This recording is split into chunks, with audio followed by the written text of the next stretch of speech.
Chapter 1. Arkham. Rain streaked the glass. Alessandra Zorzi inhaled softly, tasting a tickle in the back of her throat from the cigarette. Her table-mate droned on, something about insurance. His voice, accompanied by the rhythmic clatter of the train, was dangerously soothing. She exhaled a plume of smoke. "Fascinating," she murmured. She stubbed the cigarette out on her plate, smearing ashes through the remains of a subpar hollandaise. "But if you will excuse me, my stop is coming up."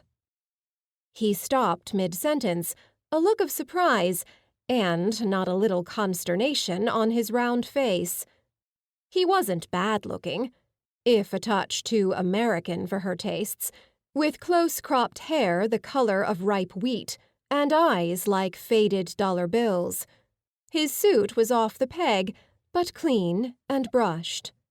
He set his coffee down and gave a wan smile. "Of course. Sorry about talking your ear off." Alessandra tugged on an earlobe. "Never fear. Still firmly attached. Mr. "Whitlock. Abner Whitlock." "Of course." She turned to leave the dining car, and he coughed. "Didn't catch your name," he said hopefully.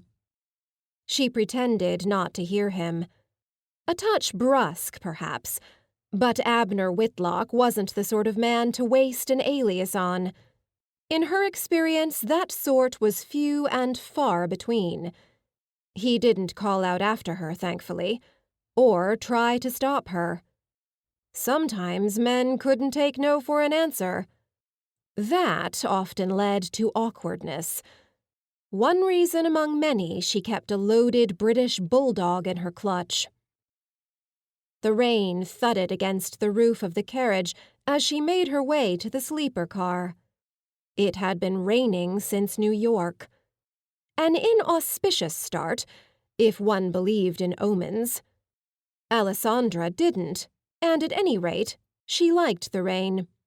It reminded her of home, of the stinging bite of the Adriatic and the soft sway of a gondola as it navigated the narrow canals. Of course, with those memories came the realization that she hadn't been home in years. She had been away from La Serenissima for longer than she had ever lived there, but it was lodged in her mind. The canals and bridges were an inviolate part of her mental map. Wherever she went, whatever she did, it was always there. She was still thinking of Venice when she entered her compartment. It was small, but more importantly, it was private. Thus, when she saw the face, pale and wild, staring, she reacted on instinct. She had the pistol cocked a moment before the discarded clutch hit the floor. It took only a moment for her to realize it was her reflection in the compartment window, distorted by the lights in the passage. She stepped inside, kicking the clutch out of the way, and shut the door. Leaning against it, she fought down the sudden knot of adrenaline. If a porter had happened along, or worse, one of her fellow passengers, she would have had some explaining to do. "Lucky little lioness," she murmured. Her grandfather's favorite term of endearment. It had stuck with her when most of his lessons had flown right out of her head. She uncocked the pistol and tossed it on the bed. Fingers trembling, she retrieved her clutch and the pack of cigarettes. The pack was decorated with scenes of exotic delight, but something about the way the dancers leered at one another repulsed her in a vague and inexplicable fashion. She extricated one and stuffed it between her lips, not caring that she bent it slightly. She lit it and opened the window, suddenly needing the feel of the wind on her face. It wasn't a sea breeze, but it would do. The damp air snatched the smoke from the cigarette's tip, and she blinked away errant raindrops. The clouds were like a spill of ink, and the sun was in hiding. She smoked her cigarette down to the nub and flicked it away into the rain. She closed her eyes, holding the last drag in her lungs for a moment, before releasing it slowly. A knock at the door. She'd already reclaimed her pistol and taken aim when she realized it was probably just the attendant coming to tell her Arkham was the next station.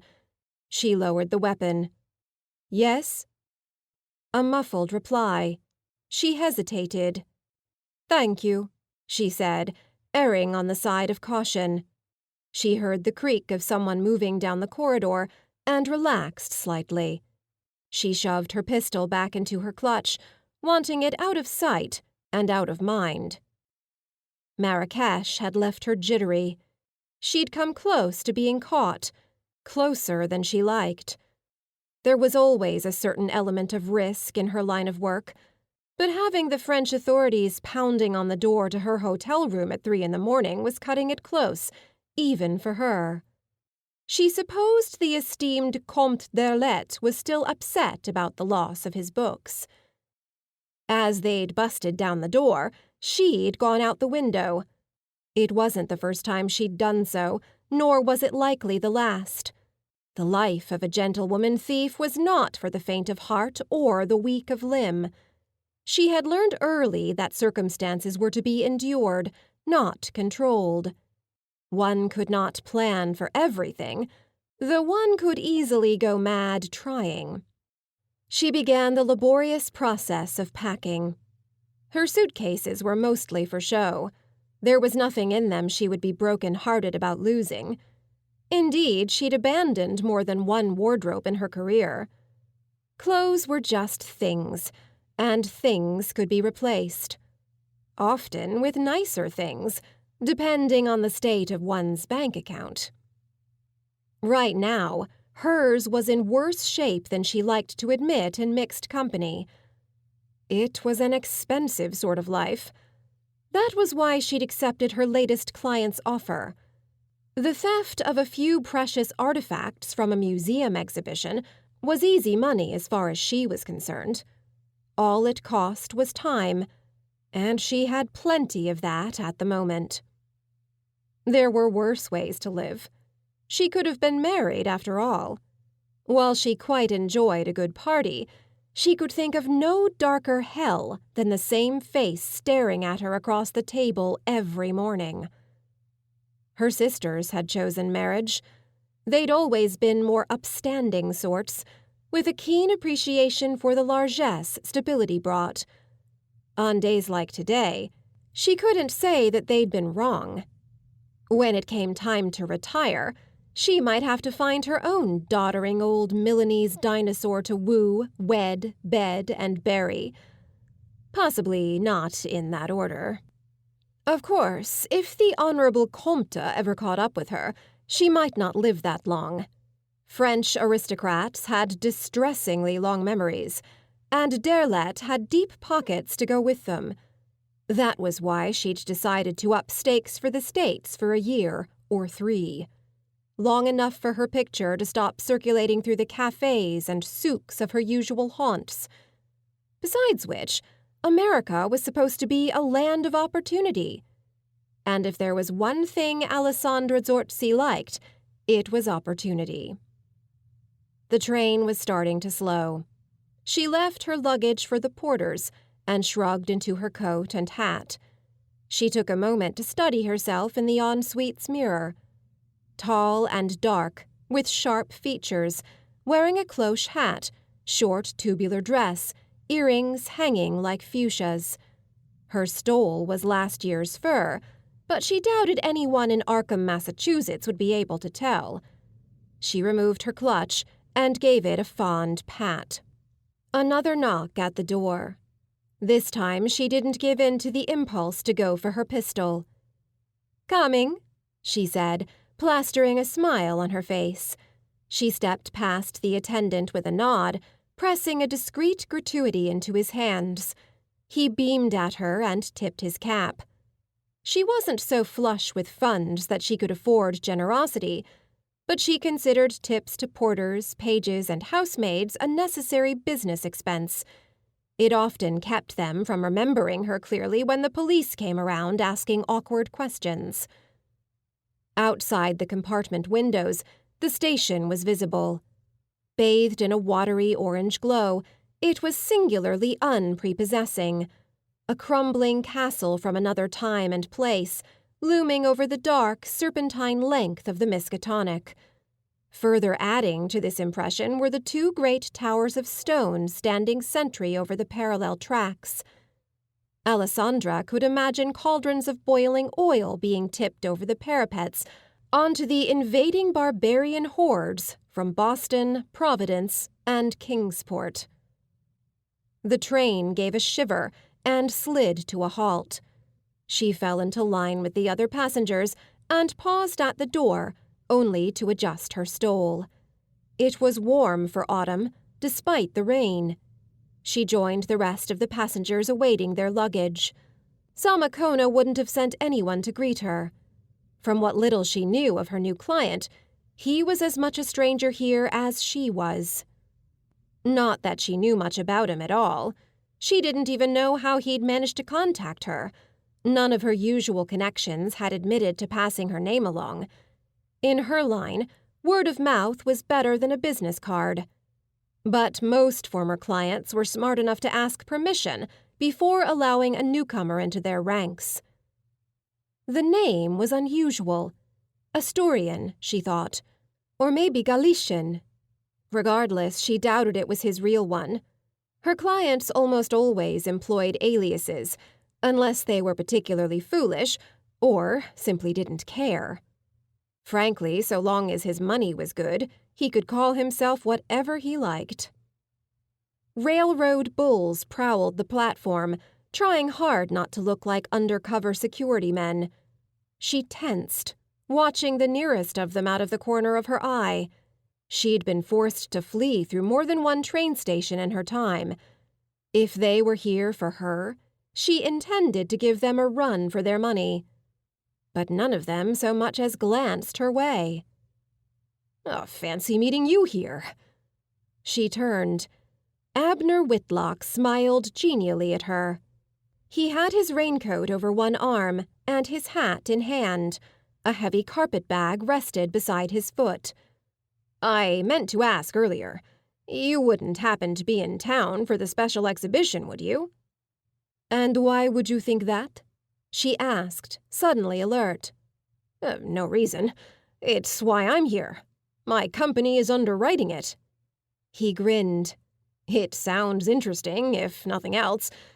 Imagine, an American mummy. Who'd have ever thought of such a thing?" He paused. "I'm sorry again, by the way." "For what?" "Boring you to tears over breakfast. It was rude of me to monopolize the conversation that way. I didn't even ask your name." "No, you didn't." He looked at her expectantly, his smile open and inviting. Whitlock, she suspected, was a man used to getting what he wanted. Though just what it was he wanted, she couldn't say. There was some threat there, but it wasn't the obvious one. Looking at him standing there smiling, she had a brief impulse to stick her pistol into his belly and pull the trigger until she heard a click. Instead, she smiled prettily and turned away. She heard him grunt under his breath. Not an obscenity, not even a word. More like a dog's chuff of surprise, as if she'd done something utterly unexpected. When she glanced back, he was gone, vanished into the crowd of departing passengers. She felt a flicker of relief. Men like Abner Whitlock were nothing but trouble. She spied the station porter hovering about the edges of the crowd. When he noticed her standing beside her stack of luggage, he limped over. His smile was open and friendly. "Need a hand with your luggage, ma'am?" "I would be obliged to you," Alessandra said, thickening her accent. "As you can see, it is more than I can fit in my clutch." He laughed politely and nodded. I think we can rectify that, ma'am. Let me grab a dolly and we'll get you situated. Is someone meeting you? She hesitated. The question might be innocent. Then again, it might be anything but. I will require transportation, if it is available. Another thing we're happy to help with. He moved briskly back the way he'd come, but returned a few moments later pushing a squeaky-wheeled dolly.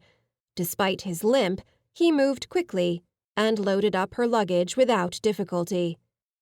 Thank you, she began. Washington, ma'am. Bill Washington. And it's all part of the service here at Northside Station. He paused, his smile faltering as he turned. She turned with him, but saw nothing but the rain falling at the edge of the platform. What is it?